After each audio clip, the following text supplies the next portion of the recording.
Throughout my entire career of playing Marcus Kruber, I have been attracted to a very condensed list of weapons I feel comfortable using in a given round of Vermintide 2. The first weapon I truly fell in love with was the mace. It was the first red I ran with, and it was a very serviceable weapon with answers to both hordes and elites. But eventually, after I purchased the DLC content, I was exposed to my new favorite weapon in all of Vermintide 2. The mace and sword. The mace and sword, in short, was perfect in every way. It had fast attacks, horizontal only sweeps that still had headshot capabilities, and plenty of cleave. The push attack was incredibly powerful, you had tons of mobility during combat, and an ability to stagger elites without charged attacks due to the blunt force weapon included in the bundle, the mace, which conveniently is used first in the series of attacks. Its downside was that it wasn't the best weapon for elites, and couldn't cleave through them no matter what. But despite that, the mace and sword stood tall as the go-to weapon in Marcus Kruber's arsenal for me. And this remains so after the Winds of Magic update, the Grail Knight DLC, and the Spear and Shield update. But eventually, I started exposing myself to some of Kruber's other melee weapons. The greatsword, the spear, the hammer, and while all of these options were good, they always had one or two things that made them frustrating to use. Slow speed, bad cleave, etc. But after a long time,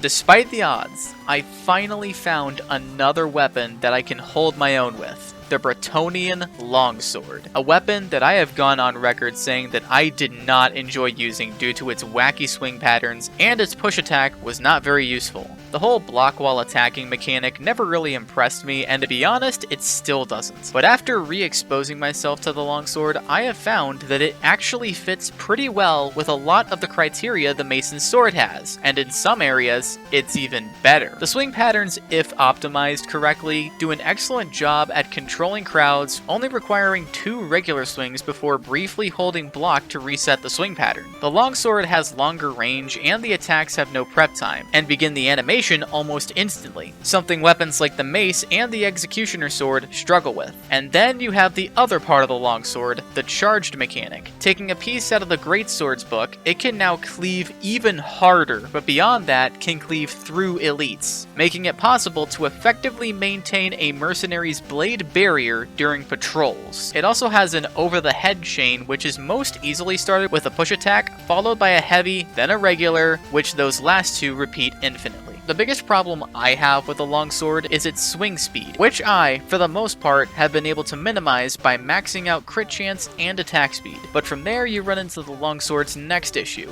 If you maximize attack speed and crit chance, that leaves you to reduce your defensive capabilities, meaning a single down swipe from an elite breaks your block. So if you are able to sacrifice 5% crit chance in exchange for block cost or stamina, definitely go for it. And after all that, the other downsides come to its DPS. The Bretonnian Longsword does less damage than the Mace and Sword on all fronts. On top of that, it still swings slower, so in terms of raw damage, you'd actually be better off going with the Mace and Sword. You also no longer have the complete freedom of moving around at full speed while in combat. But all of this isn't to say the Longsword isn't viable, because it is. But as far as application goes, you'll probably only ever see me using it on Mercenary. The cleave and the increased attack speed make it work, and on any of Kruber's other careers, it either just doesn't attack fast enough, or it doesn't cleave well enough. But at the end of the day, the Bretonnian Longsword is an extremely viable pick, and I don't blame anyone for using it.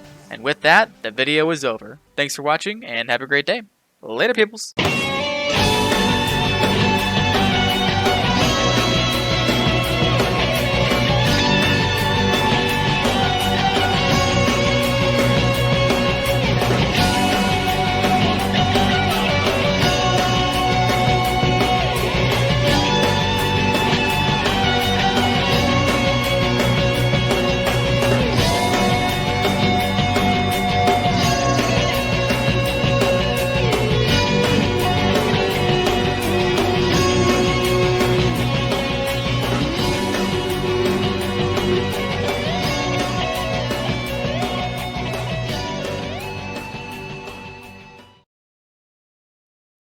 Time to escape, that is.